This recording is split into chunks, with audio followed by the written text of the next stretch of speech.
एक रेफरेंस मैं देता हूँ कि हज़रत खदीजा रज़ी अल्लाह तआला अन्हा का बिजनेसमैन हुआ करते थे, तिजारत किया करती थी बहुत अपने ज़माने के। तो एक औरत होकर के उन्होंने उस समय पे अपना बिजनेस किया। क्या अगर एक औरत आज के ज़माने में अगर वो चाहे कि मैं अपनी रोजी रोटी के लिए जॉब कर सकती हूँ तो उसको इजाज़त दिया है इस्लाम ने या नहीं दिया है, और कहाँ तक दिया है? ये सवाल थोड़ा अहम है, इसमें थोड़ा सा हम पॉइंट्स के हिसाब से बोलेंगे, थोड़ा वक्त दीजिएगा हमको।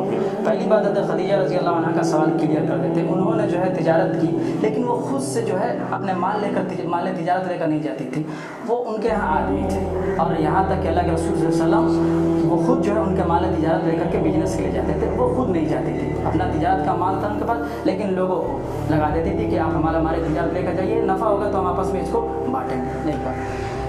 देखिए, औरतों के जॉब करने का मसला, यह बात कहाँ से आती है? यहाँ से ये बात इसलिए आती है कि औरतों के पास भी पैसा होना चाहिए, वो भी खुशहाल ज़िंदगी गुजार सकें, वो भी जो है पैसा कमा सकें। इस सिलसिले में इस्लाम ने जो है ये कहा है कि औरतों की तमाम तर जिम्मेदारी, उसके तमाम तर खर्चे, उसकी तमाम तर ख्वाहिशात दुनिया की वो मर्दों पर डाल रखी है, मर्दों पर डाल रखी। जब इसकी जिम्मेदारी मर्दों पर इस्लाम ने डाल रखी, उसके शौहर पर, जब वही बच्ची बेटी होती है तो घर के माँ बाप पर उसकी जिम्मेदारी होती है खर्चा की, जब वही जो है बीवी बन जाती है तो उसके शौहर पर जिम्मेदारी बनती है। तो जब इस्लाम ये कहता है कि हमने तमाम आपके खर्चे और ख्वाहिशात और ज़रूरियात मर्दों पर डाल रखी है, तो इस हिसाब से आपको कमाने की ज़रूरत नहीं होनी चाहिए। एक बात तो ये। दूसरी बात, आपको मालूम है कि दुनिया की सबसे बड़ी दौलत इज्जत है। इज्जत है। अगर दौलत भरी हुई हो, इज्जत नहीं है, तो उस दौलत का कोई फ़ायदा नहीं। उस दौलत से इंसान फ़ायदा जीते जी तो नहीं उठा सकता है, मरने के बाद उसके वारिसीन उठा ले।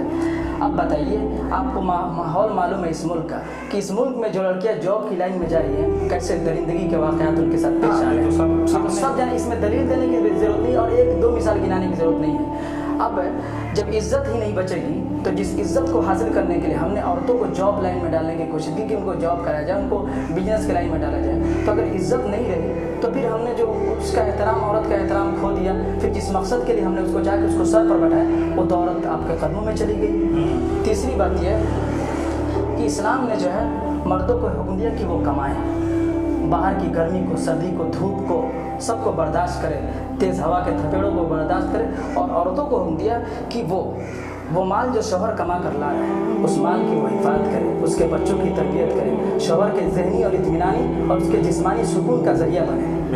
दोनों की जिम्मेदारी अलग अलग बांट दी। एक को कहा कि आप माल कमाइए, दूसरे को कहा कि आप जो है उसके बच्चों की निगरानी करिए, उसके घर की बात करिए, उसके बच्चों की तरबियत करिए। ये बहुत बड़ा मसला है। अब ऐसी सूरत में अगर औरत को भी हम जॉब लाइन में भेजते हैं तो आप तो ये कह रहे हैं कि हम औरतों को हुकूक दिलाना चाहते हैं। आपने तो औरतों पर डबल जिम्मेदारी डाल दी ना। मर्द को तो सिर्फ एक जिम्मेदारी है कि वो 8 घंटे जाकर कमाए, औरत को तो डबल जिम्मेदारी कि वो आपके घर के बच्चों की निगरानी करे, तरबियत करे, घर की देख रेख करे, फिर पैसा भी कमाए। 8 और 8 16 घंटा औरतें कमाएं। तो ये औरतों के साथ इंसाफ है या जुल्म है? चौथी और आखिरी बात हम ये कहेंगे कि औरतों को जिस मकसद के लिए हमने पढ़ाया था, हम तो यही कहते हैं कि एक मर्द पढ़ता है तो सिर्फ वो अपने लिए पढ़ता है, उसका फ़ायदा सिर्फ उसकी ज़ात तक रहता है। लेकिन एक औरत पढ़ती है तो उसका पूरा घर पढ़ता है, उसका पूरा माहौल पढ़ता है, उसका पूरा घराना पढ़ता है और तालीम याफ्ता बनता है। जब हम औरत को बाहर भेज देंगे तो फिर उसके घर के बच्चों की निगरानी किसके ऊपर? मर्द भी बाहर पैसा कमाने के लिए, औरत भी बाहर पैसा कमाने के लिए, तो बच्चों की निगरानी किसके ऊपर? बच्चों को किसके हवाले हमने छोड़ा? क्या दाइयों के हवाले छोड़ दिया? क्या जो है उन काम करने वालियों के हवाले छोड़ दिया?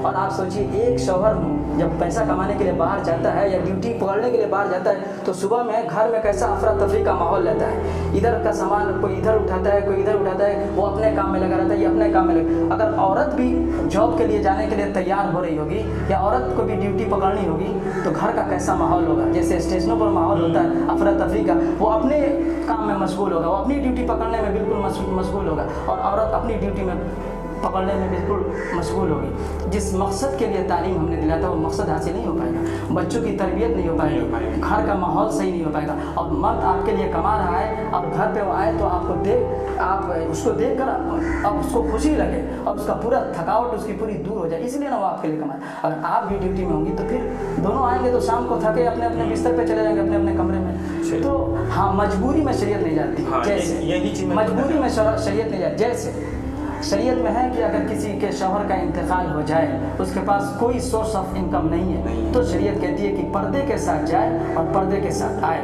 और उस माहौल में जाए जिसमें बिगड़ने और उसके ऊपर दरिंदा जो है नज़र न डाल सके और गलत चीज़ के वो मतलब असरात हासिल न कर सके। शरीयत ने इसकी इजाज़त दी है। तो यानी कि ओवरऑल हम इसका कंक्लूजन निकाले तो ये है कि जो मर्द की जो जिम्मेदारी है वो अपना जिम्मेदारी निभाए, अपना जिम्मेदारी उस अपने हम सफ़र यानी कि जो वाइफ है उनके ऊपर न लगे क्योंकि उनकी जिम्मेदारी कुछ और है। जी जी हाँ, अगर बुरा वक्त कंडीशन आता है तो उस कंडीशन में मतलब ये हमारे इस्लाम जो है इस इजाज़त देता है कि आप अपने माहौल के हिसाब से आप अपनी रोजी रोटी की तलाश कर सकते हैं, लेकिन अगर सब कुछ सही है तो आपकी ये जिम्मेदारी नहीं है ये काम करने का।